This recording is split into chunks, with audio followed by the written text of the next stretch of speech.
कहानी शुरू होती है 1599 से। पुणे के करीब वेरुल गांव पर मराठा सरदार लाखोजी जाधवराव का राज था।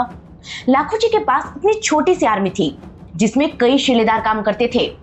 शिलेदार का मतलब था वो सिपाही जिनके पास अपना घोड़ा और हथियार होता था। इन्हीं में से एक थे मालोजी भोसले। मालोजी माने महान मराठा सम्राट छत्रपति शिवाजी महाराज के दादाजी। हालांकि उस वक्त वो जाधवराव की सर्विस में थे जिनका राज पूरे सिंदखेड़ पर था। कहते हैं कि जाधवराव की एक खूबसूरत, साहसी और धार्मिक स्वभाव की बेटी थी जिनका नाम था जीजाबाई। अब होली के दिन की बात है। जाधवराव के दरबार में जश्न चल रहा था। सारे दरबारी हंसी मजाक में मशगूल थे और इसी जश्न में मालोजी अपने बड़े बेटे शाहजी को लेकर आए थे। अब शाहजी और जीजाबाई हम उम्र थे, इसलिए दोनों बच्चे एक साथ खेलने लगे। तभी दूर बैठे जाधवराव की नजर उन दोनों बच्चों पर पड़ी और उन्होंने मजाक उड़ाते हुए कहा, क्यों मालोजी, मेरी जीजाबाई तुम्हारे शाहजी के लिए बिल्कुल सही रहेगी ना। इतना कहकर वो जोर जोर से हंसने लगे। उन्हें हंसता देख बाकी दरबारी भी मालोजी का मजाक उड़ाने लगे।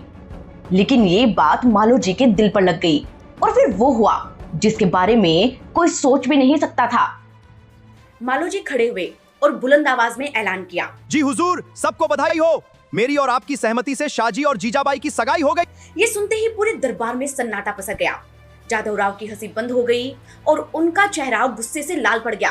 वो जोर से चिल्लाकर बोले, तुमने सोच भी कैसे लिया कि मेरी बेटी एक निम्न दर्जे के शिलदार के बेटे से शादी करेगी? मैं तुम्हें अभी नौकरी से निकाल। ये सुन मालोजी दरबार से निकल गए। उन्होंने ठान लिया कि अब वो किसी भी हाल में जीजाबाई को अपने घर की बहू बनाकर ही दम लेंगे। अब वो अपने गाँव लौट आए और कुछ दिनों के लिए खेती करने लगे। कहते हैं कि एक दिन वो खेत में आराम कर रहे थे, तभी उन्होंने एक सपना देखा। सपने में उन्हें अपनी कुलदेवी माँ भवानी नजर आई, जिन्होंने मालोजी को बताया कि उनके खेत में बहुत बड़ा खजाना छिपा है। फेमस हिस्टोरियन जेम्स ग्रांट डफ अपनी book a history of Marathas में लिखते हैं कि माँ भवानी पर पूरा भरोसा करके मालोजी ने खेत की खुदाई की।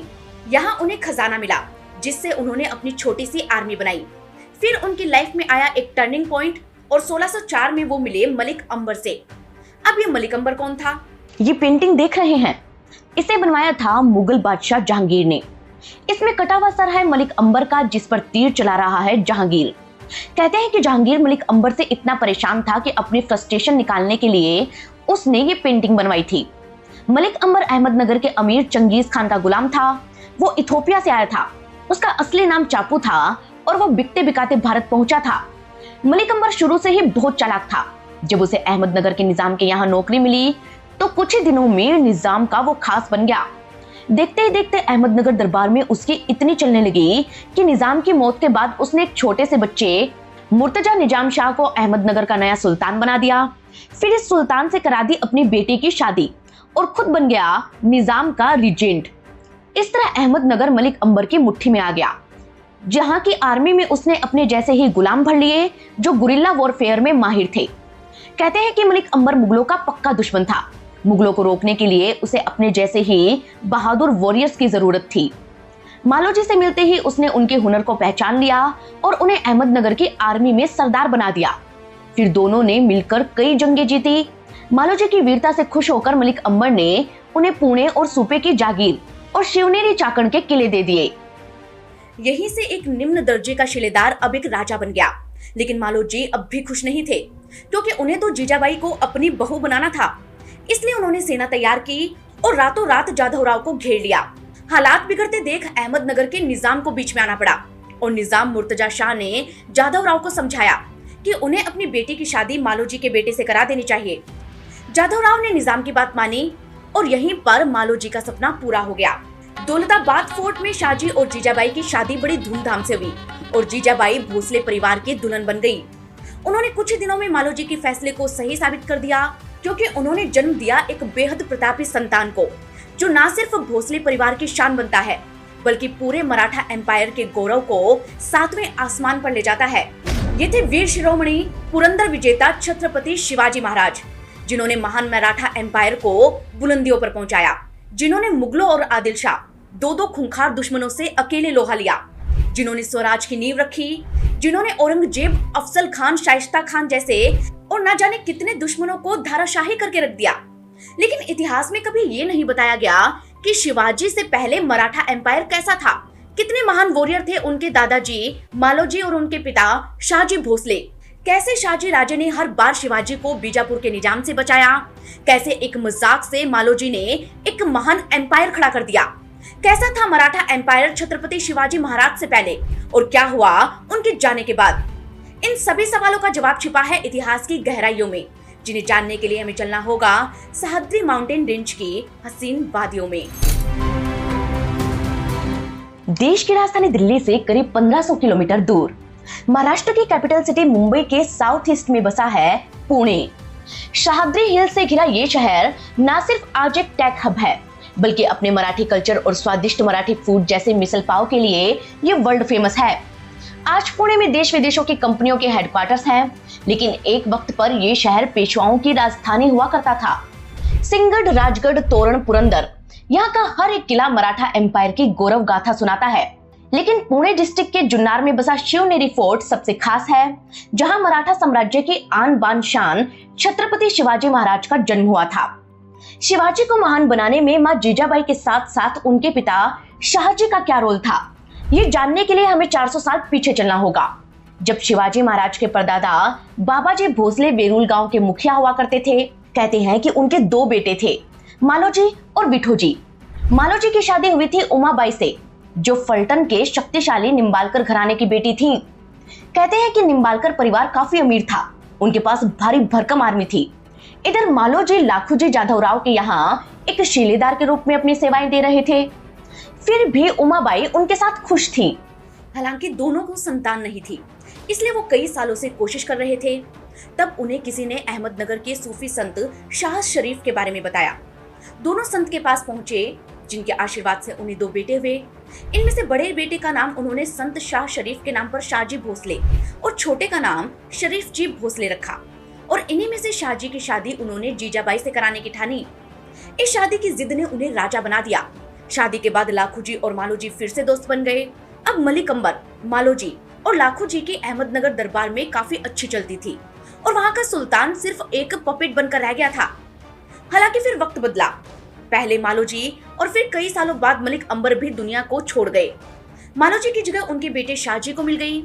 इधर नया सुल्तान बुरहान शाह गद्दी पर बैठा और अब उसे किसी से खुंदक थी तो वो थे लाखूजी जाधवराव से, क्योंकि लाखूजी की ताकत दिन पर दिन बढ़ती जा रही थी, जिससे निजाम घबरा गया। हालांकि लाखूजी निजाम के लिए वफादार थे, लेकिन निजाम ने उनके मर्डर का प्लान बना लिया। 25 जुलाई 1629 एक बैठक के बहाने सुल्तान ने लाखूजी को अहमदनगर किले में बुलाया। लाखूजी अपने बेटों दत्ताजी और राघोजी के साथ किले में पहुंचे और उनके साथ उनके पोते यशवंत राव भी थे। किले में घुसने से पहले पहरेदारों ने उनके हथियार बाहर छुड़वा लिए। लाखूजी को सुल्तान पर भरोसा था, इसलिए वो निहत्थे दरबार में पहुंचे। दरबार के कायदे के मुताबिक उन्होंने सुल्तान को देख सर झुकाया, लेकिन जैसे ही वो झुके, सुल्तान के इशारे पर उनके सैनिकों ने लाखूजी पर हमला कर दिया। कहते हैं कि लाखूजी और उनके बेटों ने अपनी कटार से इन धोखेबाज दरिंदों का सामना किया, लेकिन इतने सारे सैनिकों के आगे वो टिक नहीं पाए और भरे दरबार में जीजाबाई के परिवार को सुल्तान की आंखों के सामने बड़ी ही बेरहमी से काट डाला गया। कहते हैं कि जब इस खौफनाक धोखे की खबर शाहजी और जीजाबाई को मिली तो उनके पैरों तले जमीन खिसक गई। शाहजी ने तुरंत सुल्तान की गुलामी छोड़ दी। इस विश्वासघात और धोखे से बेचैन शाहजी कई रातों तक सो नहीं पाए, लेकिन तभी जीजाबाई ने उन्हें ऐसी खबर दी कि उनका हौसला बुलंद हो गया। जीजाबाई ने बताया कि वो मां बनने वाली हैं और इसी खुशखबरी ने शाहजी में नया जोश भर दिया। अब उन्हें सबसे पहले सुल्तान को सबक सिखाना था। बेटे को दुश्मनों से बचाने के लिए शाहजी ने गर्भवती जीजाबाई को शिवनेरी के सुरक्षित किले में शिफ्ट कर दिया था। कहते हैं कि शिवनेरी फोर्ट चारों तरफ से पहाड़ों से घिरा था। इसकी दीवारें इतनी ऊंची थी कि दुश्मनों का यहाँ तक पहुँच पाना नामुमकिन था। किले के अंदर ही मां शिवाई देवी का प्राचीन मंदिर था, जहाँ जाकर जीजाबाई एक प्रतापी पुत्र के लिए प्रार्थना किया करती थी। इस प्रार्थना को मां ने सुना और 19 फरवरी 1630 को जीजाबाई ने एक बेटे को जन्म दिया। शिवाई देवी के नाम पर उन्होंने बेटे का नाम शिवा रखा और शिवा के जन्म की खबर सुनते ही शाहजी खुशी से झूम उठे। वो उस वक्त जंग के मैदान में व्यस्त थे, फिर भी जश्न मनाने में उन्होंने कोई कमी नहीं रखी।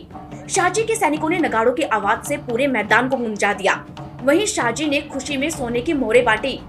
इसके बाद नवंबर 1630 में जब मुगल बादशाह शाहजहां बुरहानपुर में था, तब शाहजी उससे मिलने पहुंचे। शाहजहां उन्हें देखकर चौंक गया उसे पता था कि शाहजी डेक्कन के सबसे काबिल सेनापति हैं, इसलिए उन्होंने उनका स्वागत एक राजा की तरह किया और उन्हें 5000 की मनसबदारी दे दी। कहते हैं कि उसने शाहजी को जुन्नार और संगमनेर की जागीरें भी दी। इधर शिवाजी का जन्म बहुत ही शुभ घड़ी में हुआ था। उस वक्त ग्रह गोचर ऐसे थे कि पंडितों ने उनके जन्म के वक्त ही ऐलान कर दिया कि यह बच्चा एक युग पुरुष बनेगा। शाहजी और जीजाबाई ने भी यही तय किया था कि वो अपने बेटे को किसी का गुलाम नहीं बल्कि स्वराज का राजा बनाएंगे। अब शिवाजी छोटे थे, शाहजी के पास पैसा, पावर, ऊंची मनसबदारी सब था। तभी साल 1632 में वक्त ने करवट ली और शाहजी का जीवन रातों रात बदल गया। इसकी वजह थी एक संधि जो शाहजहां और फतेह खान के बीच हुई थी। अब ये फतेह खान कौन था? फतेह खान था मलिक अंबर का बेटा, जिसे अहमदनगर दरबार में अपने पिता की जगह मिली थी। वो अहमदनगर का प्रधानमंत्री था और जुन्नार और संगमनेर की जागीरें उसी के पास हुआ करती थीं।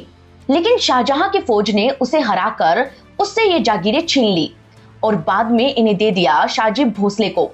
हालांकि अब फतेह खान मुगलों से संधि करना चाहता था, लेकिन बदले में उसे अपनी जागीरें वापस चाहिए थी। शाहजहां के लिए यह फायदे का सौदा था, इसलिए उसने बिना शाहजी को बताए जुन्नार और संगमनेर की जागीरें फिर से फतेह खान को दे दी, जिसका पता चलते ही शाहजी बहुत खफा हुए। उन्हें समझ आ गया कि मुगल उन्हें मोहरे की तरह इस्तेमाल कर रहे हैं। यही कारण था कि उन्होंने मुगलों की मनसबदारी छोड़ दी और खुद अपना राज्य खड़ा करने की ठानी। शाहजी काफी स्मार्ट थे। उन्होंने मलिक अंबर वाला ही रास्ता अपनाया।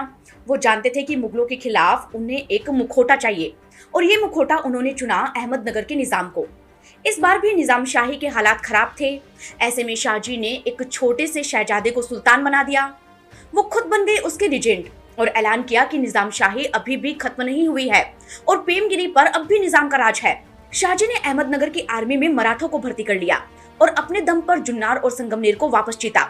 माने अब शाहजी बन चुके थे किंग मेकर, जो सुल्तान को आगे करके पूरी सत्ता चला रहे थे।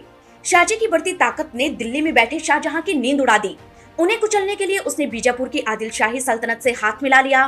1633 से 1636 के बीच डेक्कन की धरती ने ऐसा खतरनाक युद्ध देखा, जहां शाहजी ने अकेले अपने दम पर दो महाशक्तियों मुगलों और आदिल शाही का सामना किया।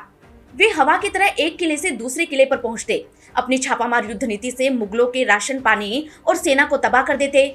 मुगलों के बड़े बड़े सेनापति भी शाहजी को रोक नहीं पा रहे थे, जिससे तंग आकर शाहजहां ने अपनी पूरी ताकत झोंक दी और माहुली फोर्ट में आखिरकार शाहजी को घेर ही लिया। कहते हैं कि इस किले को मुगल आर्मी ने कई महीनों तक घेरे रखा, जिससे किले के अंदर खाने पीने की समस्या पैदा हो गई। छोटे सुल्तान की जान खतरे में ना आ जाए, इसलिए शाहजी को मुगलों से संधि करनी पड़ी, जिसके बाद निजाम शाही को हमेशा हमेशा के लिए खत्म कर दिया गया और शाहजी को बीजापुर सुल्तान की सेवा में भेज दिया गया। मुगल जानते थे कि डेक्कन में रहकर शाहजी फिर अपना एम्पायर खड़ा कर लेंगे, इसलिए उन्होंने शाहजी को कर्नाटक भेज दिया। लेकिन शाहजी नहीं चाहते थे कि उनका बेटा गुलामों के बीच रहे, इसलिए उन्होंने जीजाबाई और शिवाजी को पुणे में शिफ्ट किया। अपने सबसे वफादार साथी दादोजी कोंडादेव को उन्होंने शिवाजी की देखरेख के लिए भेजा।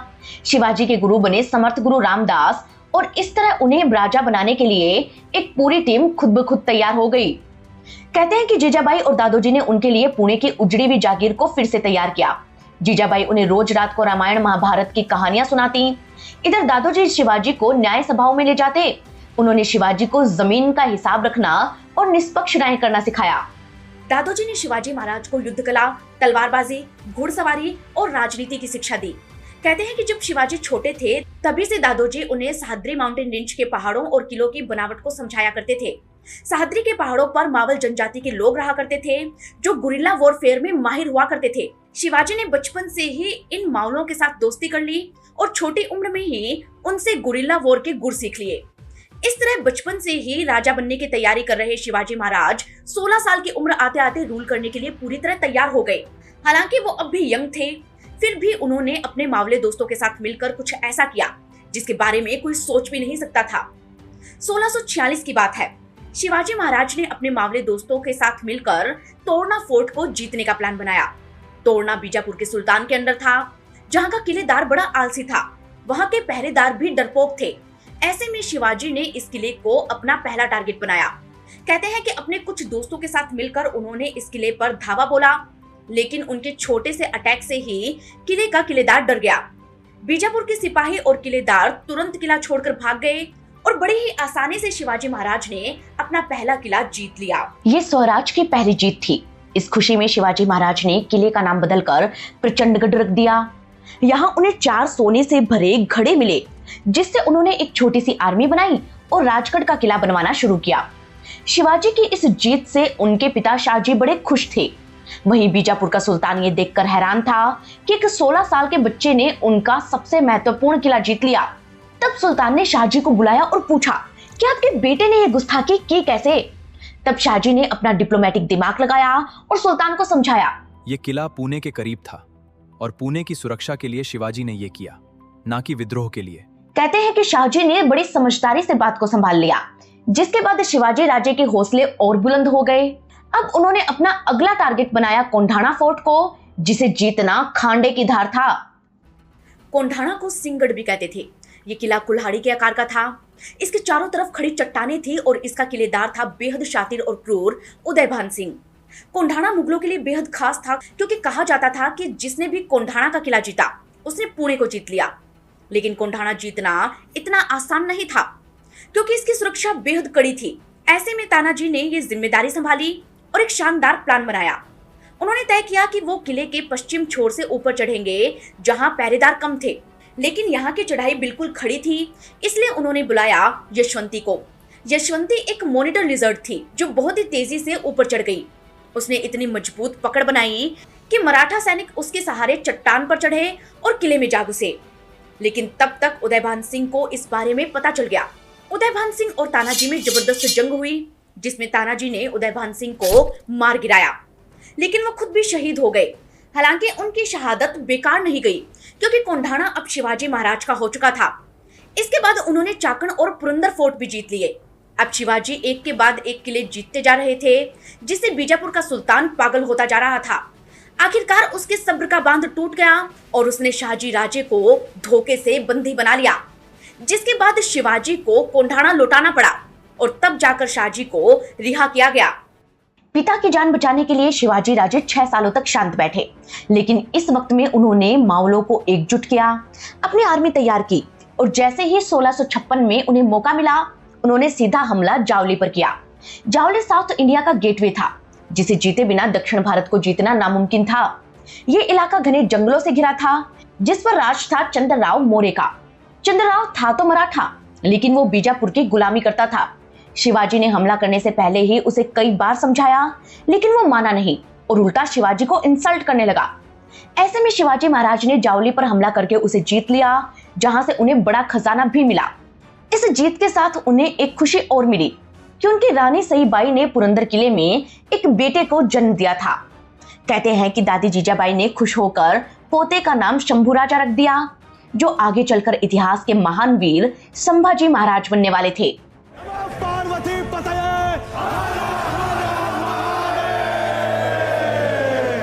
इधर शाहजी ने दादा बनने की खुशी में पूरे शहर में मिठाइयां बंटवाई। कहते हैं कि यहीं से शिवाजी की जीत का सिलसिला शुरू हुआ। उन्होंने रायगढ़ को जीता, अफजल खान को चीर कर रख दिया, सिद्दी जोहर को बेवकूफ बनाया, जिसकी कहानी बेहद कमाल की है।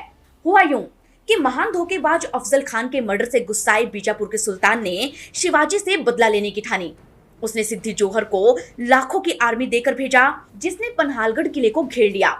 कहते हैं कि उस वक्त शिवाजी महाराज किले में ही थे। ऐसे में वो कई महीनों तक किले को घेर कर बैठा रहा। धीरे धीरे किले के अंदर का राशन पानी खत्म होने लगा। तब किले से संदेश आया कि शिवाजी महाराज आत्मसमर्पण करने के लिए तैयार है। इस ऐलान ने ही बीजापुर की आर्मी में उमंग फैला दी। सिद्दी जोहर और उसके सैनिक बेफिक्र होकर जश्न मनाने लगे। इसी ढिलाई का फायदा उठाकर शिवाजी महाराज ने सिद्दी जोहर को चकमा देने का प्लान बनाया और अब उन्हें इंतजार था एक अंधेरी रात का। इत्तेफाक से एक अमावस की रात को भयानक बारिश हो रही थी। उसी वक्त किले से कुछ पालकियां निकली। सिद्दी जोहर को लगा कि शिवाजी महाराज किले से बाहर आए हैं। ऐसे में वो उन्हें कैद करने के लिए अपने सैनिकों के साथ पालकियों का पीछा करने लगा। लेकिन जब उसने पालकी को पकड़ा तो देखा कि उसमें शिवाजी का हमशक्ल था। ये थे शिवाकाशित, जो बाल काटने वाले नाई थे।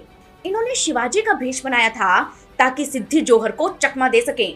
उधर शिवाजी महाराज अपने 600 साथियों के साथ राजडिंडी नाम के रास्ते से होते हुए पन्हालगढ़ किले से निकल गए। उन्हें जाना था विशालगढ़ और वो तेजी से आगे बढ़ते जा रहे थे। हालांकि तब तक भंडा फूट चुका था और गुस्से से पागल सिद्दी जोहर अपनी पूरी आर्मी लेकर शिवाजी के पीछे लग चुका था। दुश्मन को करीब आते देख बाजी प्रभु देशपांडे ने मोर्चा संभाला और अपने 300 मावले साथियों के साथ सिद्दी जोहर को रोकने का फैसला किया। कहते हैं कि इस रास्ते में पावनखिंड नाम का एक माउंटेन पास था, जहां सिर्फ 300 मावले सिद्दी जोहर के हजारों सैनिकों पर काल बनकर टूट पड़े। लड़ते लड़ते उनका शरीर छलनी हो गया, फिर भी उन्होंने तलवार नहीं छोड़ी। वो तब तक लड़ते रहे जब तक कि विशालगढ़ से तोपों की गूंज नहीं सुनाई दी। वहीं दिल्ली का नया बादशाह औरंगजेब इस बात से बुरी तरह बौखला गया। जी हाँ, अब मुगल बादशाह था औरंगजेब, जो डेक्कन तक मुगल एम्पायर फैलाना चाहता था और इसके लिए शिवाजी महाराज को रोकना जरूरी था। और उन्हें रोकने के लिए औरंगजेब ने भेजा अपने मामा शाइस्ता खान को। शाइस्ता खान लाखों की फौज लेकर पुणे पहुंचा। उसने शहर को चारों तरफ से घेर लिया और लाल महल पर कब्जा कर लिया। करीब 3 साल तक वो यहाँ रहा और अब उसे लगा कि शिवाजी तो आएंगे नहीं। ऐसे में उसने अय्याशियां शुरू कर दी। अब हर रात को लाल महल में नाच गाना होता। एक रात इसी तरह से वहां पर जलसा चल रहा था कि आधी रात को शिवाजी महाराज और उनके सैनिक लाल महल में जा घुसे। यहाँ शिवाजी का बचपन बीता था, ऐसे में वो लाल महल के कोने कोने से वाकिफ थे। उन्होंने रसोई की दीवारों में सुराख बनाए और सीधा शाइस्ता खान के कमरे में जा घुसे। नशे में धुत शाइस्ता खान कुछ समझ पाता उससे पहले ही शिवाजी के खंजर का वार उस पर आया और उसकी उंगलियां कट गई। वो अपना हाथ लेकर खिड़की से कूदा और भाग गया, लेकिन उसका बेटा इस हमले में मारा गया। अपने मामा की इस बेइज्जती से गुस्साए औरंगजेब ने बीजापुर के सुल्तान को तलब किया। तब सुल्तान ने एक डिप्लोमेटिक चाल चली और शाहजी भोसले को अपना दूत बनाकर शिवाजी को समझाने भेजा। 1662 शाहजी राजे 12 साल बाद अपने बेटे से मिलने जा रहे थे। पिता के आने की खुशी में शिवाजी महाराज ने पलकें बिछा दी। उन्होंने पिता का स्वागत एक दूत नहीं बल्कि एक राजा की तरह किया। वो उन्हें लेने पुणे से बाहर जेजुरी आए। पिता की पालकी सामने आते ही उन्होंने जूते उतार दिए और नंगे पैर उनकी पालकी तक चलकर गए। फिर उन्होंने पालकी को खुद अपने कंधों पर उठाया और अंदर तक ले गए। और जब शाहजी राजे पालकी से बाहर निकले तो शिवाजी महाराज ने पिता के पैरों में अपना सर रख दिया। तब शाहजी ने उन्हें उठाया और गले से लगा लिया। पिता पुत्र दोनों की आंखों में आंसू थे। ये नजारा देख वहां खड़े मावले सैनिकों की आंखों में भी आंसू आ गए। जिसके बाद शाहजी राजे अपने परिवार से मिले। वो जीजाबाई के साथ रहे। पहली बार अपने पोते संभाजी को गोद में खिलाया। बेटे के साम्राज्य को देख उनका सीना गर्व से चौड़ा हो गया और उन्होंने तय किया कि वो अपने शिवा को रोकेंगे नहीं बल्कि उन्हें अपना आशीर्वाद देंगे। शिवाजी को आगे बढ़ने की सीख देकर शाहजी लौट गए, लेकिन कोई नहीं जानता था कि ये उनकी आखिरी मुलाकात थी। 1664 में शिकार खेलते वक्त शाहजी अपने घोड़े से गिर गए और उनका देहांत हो गया। और जब ये खबर पुणे पहुंची तो जीजाबाई ने सती होने का मन बना लिया, लेकिन शिवाजी महाराज ने उनके पैर पकड़कर उन्हें रोक लिया और कहा कि स्वराज को अभी आपकी और आपके मार्गदर्शन की सबसे ज्यादा जरूरत है। उन्होंने पिता को खो दिया था, लेकिन मां को बचाने में वो कामयाब हो गए। हालांकि शाहजी राजे शिवाजी महाराज और बीजापुर के बीच एक ढाल की तरह थे।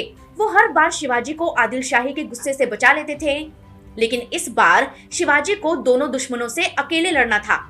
ऐसे में उन्हें चाहिए था खूब सारा पैसा और इस पैसे के लिए उन्होंने सूरत पर छापा मारा। सूरत मुगलों का सबसे महत्वपूर्ण शहर था। इस शहर को मराठा आर्मी ने कैसे लूटा, इसकी दिलचस्प कहानी हम आपको पहले ही सुना चुके हैं। लेकिन इस लूट से खफा औरंगजेब ने इस बार भेजा अपने सबसे काबिल सेनापति मिर्जा राजा जयसिंह को। जयसिंह के बारे में कहा जाता है कि वो अजय था। उसे शिवाजी की गुरिल्ला युद्ध नीति के एक एक गुर मालूम थे। ऐसे में उसने पुरंदर के किले के चारों तरफ जबरदस्त घेराबंदी की। हालांकि वो शिवाजी महाराज का पूरा सम्मान करता था, इसलिए जब शिवाजी को आत्मसमर्पण करना पड़ा तो उसने एक सम्मानजनक संधि करवाई। इसे ही इतिहास में पुरंदर की संधि कहा जाता है, जिसमें शिवाजी महाराज को अपने 35 में से 23 किले मुगलों को सौंपने पड़े। कहते हैं कि मिर्जा राजा जयसिंह ने शिवाजी को औरंगजेब से मिलने आगरा के किले में बुलाया। शिवाजी महाराज 1666 में आगरा पहुंचे और उनके साथ उनके बेटे संभाजी भी थे। लेकिन यहाँ पर औरंगजेब ने दोनों को धोखे से कैद करवा लिया और रायगढ़ में हर किसी को लगा कि शिवाजी महाराज अब कभी नहीं लौटेंगे। लेकिन जयपुर हवेली में कैद शिवाजी महाराज ने यहाँ भी एक शानदार चाल चली। उन्होंने बीमार होने का नाटक किया और फिर ठीक होने की खुशी में गरीबों को मिठाई और फल बांटने की परमिशन मांगी। परमिशन मिली और अब हर दिन फलों के बड़े बड़े टोकरे हवेली से अंदर बाहर जाते रहे। औरंगजेब के सैनिक उनकी जांच करते करते सुस्त पड़ गए।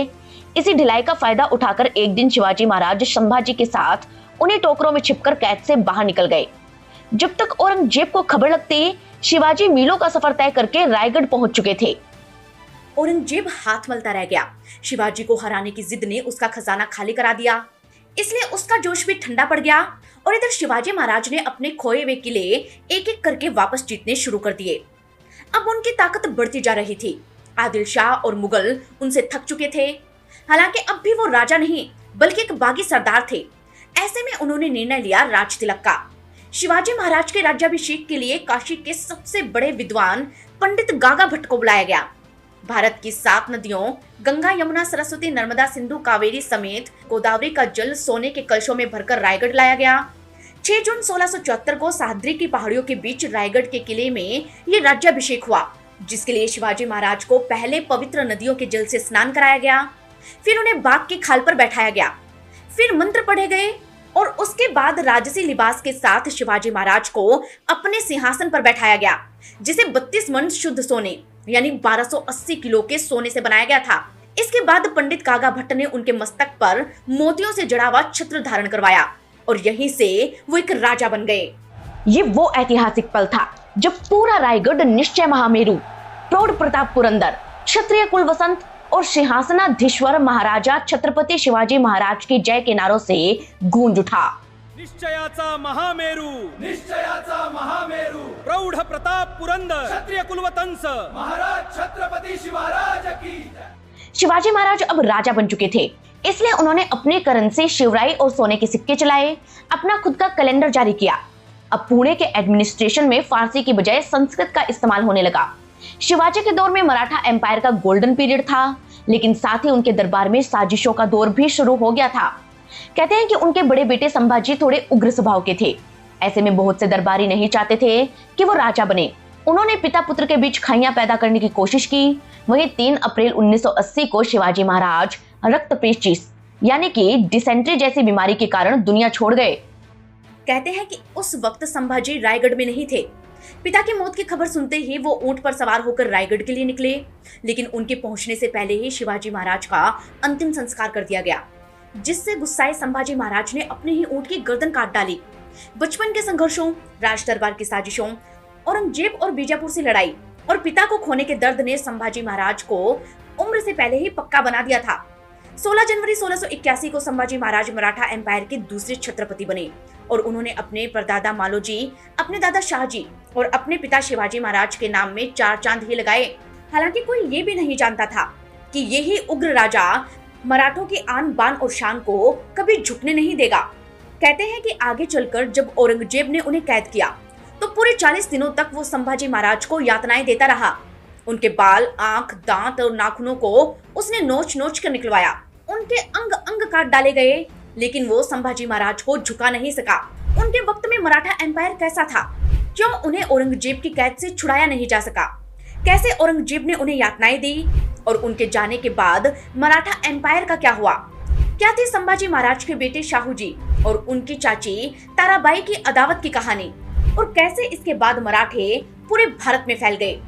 मराठा एम्पायर से जुड़ी ये कहानियां भी हम आपके लिए लेकर आएंगे, लेकिन इसके लिए आपको हमें कमेंट करके बताना होगा। साथ ही ये बताना ना भूलें कि आप हमें कहां से देख रहे हैं और ये कहानी आपको कैसे लगी। दोस्तों, हम मिलेंगे आपको किसी नई कहानी के साथ। तब तक के लिए धन्यवाद।